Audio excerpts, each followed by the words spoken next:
បងប្អូនឃើញខ្ញុំអាំងត្រីដែងនេះច្បាស់ជាគិតថាខ្ញុំអាំងត្រីដែងហូបជាមួយនឹងទឹកត្រីស្វាយឬមួយក៏ទឹកត្រីអំពិលទុំអញ្ចឹងណាតែតាមពិតនេះបងប្អូនខ្ញុំសាកធ្វើនៅមុខម្ហូបដែលគេកំពុងតែល្បីយើងល្បីមួយរយៈមុនឥឡូវក៏នៅតែល្បីឆ្ងាញ់ដែរបងប្អូនគេធ្វើហូបច្រើនអញ្ចឹងណាគឺចាធ្វើត្រីដែងអត់ឆ្អឹងបំពងស្រួយនេះបងប្អូនហ្នឹងគេហៅអញ្ចឹងបងប្អូនខ្ញុំហៅត្រីដែងពងអត់ឆ្អឹងអាហ្នឹងយើងពងយកតែសាច់ត្រីសុទ្ធអញ្ចឹងណាហើយថ្ងៃហ្នឹងចាក់ហូបជុំគ្នាបងប្អូនហើយមានមិត្តភ័ក្តិគាត់មកលេងហើយបងប្អូនគាត់មកលេងជុំគ្នាដែរនោះអញ្ចឹងទៅគាត់ធ្វើអាហ្នឹងហូបម្ដងឲ្យប្លែកមាត់អញ្ចឹងចាជម្រាបសួរពុកម៉ែបងប្អូនទាំងអស់គ្នាដូចខ្ញុំនិយាយដើមវីដេអូអញ្ចឹងថ្ងៃហ្នឹងខ្ញុំអាំងត្រីអណ្ដែងដើម្បីយកទៅធ្វើត្រីអណ្ដែងបំពងស្រួយបងប្អូនហើយអាហ្នឹងខ្ញុំឃើញគេធ្វើពិបាកខ្លាំងមែនទែនឬគេធ្វើអត្ថាធិប្បាយគេថាពិបាកបើសិនជាធ្វើអត់ត្រូវគឺបំពងទៅខ្ទុះខ្ទៀតពេញនឹងអញ្ចឹងណាប៉ុន្តែខ្ញុំអត់ទាន់ដឹងយ៉ាងណាទេបងប្អូនតើតាមវីដេអូជាមួយខ្ញុំទាំងអស់គ្នាឥឡូវនេះមុននឹងធ្វើត្រីអណ្ដែងបំពងហ្នឹងដំបូងឡើយរៀបចំបន្លែសិនបងប្អូនឲ្យអាំងត្រីឲ្យឆ្អិនសិនមកត្រីហ្នឹងដំបូងឡើយអាំង1គីឡូសិនបងប្អូន4ក្បាលត្រីអណ្ដែងយកអាត្រីអណ្ដែងសាច់ពណ៌លឿងហ្នឹងអាហ្នឹងឆ្ងាញ់ជាងអាសាច់ពណ៌សបងប្អូនព្រោះអាហ្នឹងវាសាច់រៀងរឹងជាងអាសាច់ពណ៌សហ្នឹងគេហៅត្រីអណ្ដែងរឹងហើយបងប្អូនអញ្ចឹងទៅក៏រៀបចំបន្លែប្លុកមានដូចជ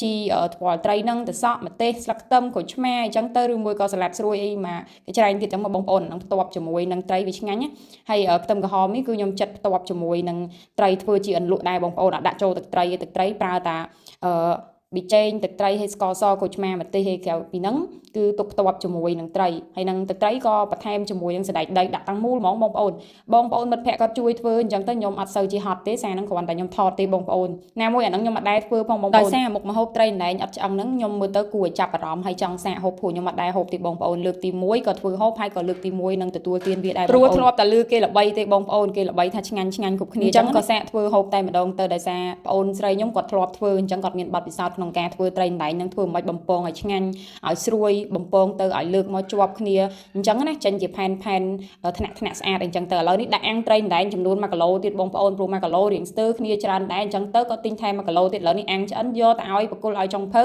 គាត់អ្នកបេះអីអញ្ចឹងទៅហើយអាត្រីអណ្ដែងអត់ឆ្អឹងហ្នឹងគឺបងប្អូនខ្ញុំគាត់បេះឆ្អឹងនឹងបេះស្បែកវាចេញទាំងអស់និយាយទៅយកតែសាច់ដូចក្នុងត្បាល់អញ្ចឹងបងប្អូនយកតែសាច់ត្រីសុទ្ធទេបងប្អូនមិនឲ្យដោយឆ្អឹងសំបីតែមួយនិងមិនឲ្យដោយស្បែកសំបីតែបន្តិចបងប្អូនហើយកំពុងតែធ្វើម្ហូបហ្នឹងឲ្យគ្នាខ្ញុំហើយបងប្អូនខ្ញុំហ្នឹងគេឃើញស្អីសនៅលើនេះក៏នាំគ្នាផ្អើលភ្ញាក់ងាកមើលស្មានតែស្អីបងប្អូននៅតាមពិតគេបោះដ្រូនលេងចឹងហើយខំតែនាំគ្នាផ្អើលស្មានតែអែប16ផុសសៀមអញ្ចឹងណាបងប្អូនតែតាមពិតដ្រូនបែបជាដ្រូនក្មេងៗវាបោះលេងនៅក្នុងភូមិខ្ញុំអញ្ចឹងណាបងប្អូនអញ្ចឹងក៏ងើយមើលអញ្ចឹងបាក់ក៏ឥឡូវនេះក៏បន្តបុកត្រីអណ្ដែងបងប្អូនអានេះសាច់ត្រីសុទ្ធហើយយើងបុកវាឲ្យម៉ត់ចឹងហើយបានយើងយកទៅលាយជាមួយប្រេងសណ្ដែកប្រេងឆាយើងខ្លាញ់យើងណាបងប្អូននេះឥឡូវនេះបុកម៉ត់ហើយបងប្អូនសាច់ត្រីសុទ្ធហ៎បងប្អូនមិនឲ្យដោយស្បែកទេព្រោះហ្នឹងឮគេថាតែឲ្យដោយស្បែកគឺបំពងទៅវាខ្ទុះខ្ទៀតបែកពេញមុខអញ្ចឹងណាបងប្អូនអញ្ចឹងនេះឥឡូវបងប្អូនខ្ញុំចាប់ផ្ដើមចាក់ប្រេងសណ្ដែកចូលហើយដាក់ប្រេងសណ្ដែកឲ្យល្អទៀតបងប្អូន simplify ទៀតអត់ប្រើផាសសៀមអានេះផាសសិង្ហបុរីបងប្អូនអាហ្នឹងល្អសម្រាប់សុខភាពឥឡូវបងប្អូនខ្ញុំក៏ចាក់លាយហើយកូរច្របល់ឲ្យម៉ត់អញ្ចឹងមកហើយនេះអ្នករៀបចំបន្ល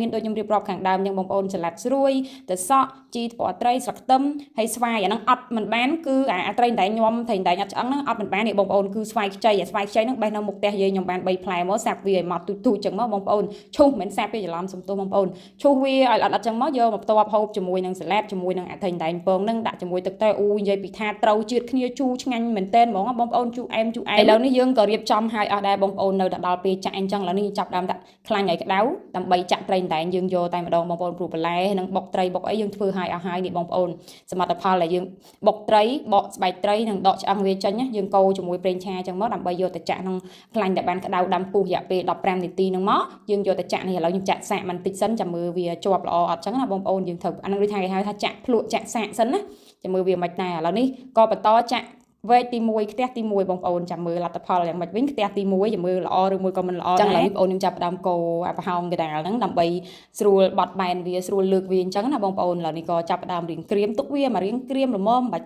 តតែក្រហមខ្លាំងឯងមើលដល់ល្មមវារៀងរឹងតិចយើងអាចលើកវាបានដែរបងប្អូនហើយអាហ្នឹងយើងបត់មិនក៏បានដែរបងប្អូនតែគ្រាន់ថាយើងអត់សូវមានជំនាញអញ្ចឹងវាបត់អត់ស្អាតដូចគេអ្នកមានជំនាញធ្វើលក់អញ្ចឹងទៅខ្ទះដំបងរៀងអាពេកអាបាច់ទីនេះបងប្អូនមិនដឹងយកក្បាលណាកតុយណាខ្លួនណានេះលទ្ធផលលើកទី1ខ្ទះទី1បានប៉ុណ្ណឹងឯងបងប្អូនរូបរាងមិនសូវស្អាតទេប៉ុន្តែសាច់ត្រីគឺបំពងបានស្រួយល្អមែនទែនហើយនេះចូលដល់ខ្ទះទី2ហើយបងប្អូនខ្ទះទី2រៀងទំនងតិចចាំមើលលើកមកស្អាតអត់ខ្ទះទី2ខ្ញុំចូលចាក់ម្ដងហើយចាក់ហ្នឹងគឺប្រើភ្លើងខ្លាំងមែនទែនបងប្អូនដើម្បីឲ្យត្រីឆ្អិនស្មើសាច់ត្រីឆ្អិនស្មើហើយវាបានចេញជាផែនជាប់គ្នាល្អអញ្ចឹងណាបងប្អូននេះខ្ទះទី2រៀងល្អបន្តិចអញ្ចឹងណាហើយអាហ្នឹងគឺថ្នមមែនទែនបងប្អូនហើយបើមិនថ្នមគឺបាក់បែកខ្ទេចមកអូអញ្ចឹងមិនថាទៅសើអ្នកលក់គាត់ប៉ិនថ្នមមែនទែនដាក់ប្រអប់ឲ្យយើងមកចេញជាទម្រង់បត់បែនស្អាតហើយយើងបើខ្ញុំវិញចាក់ខ្ទេចខូចអស់ដល់ម៉ែកណោ អាពេលចាក់វាអត់ខូចទេតែពេលលើកមកវា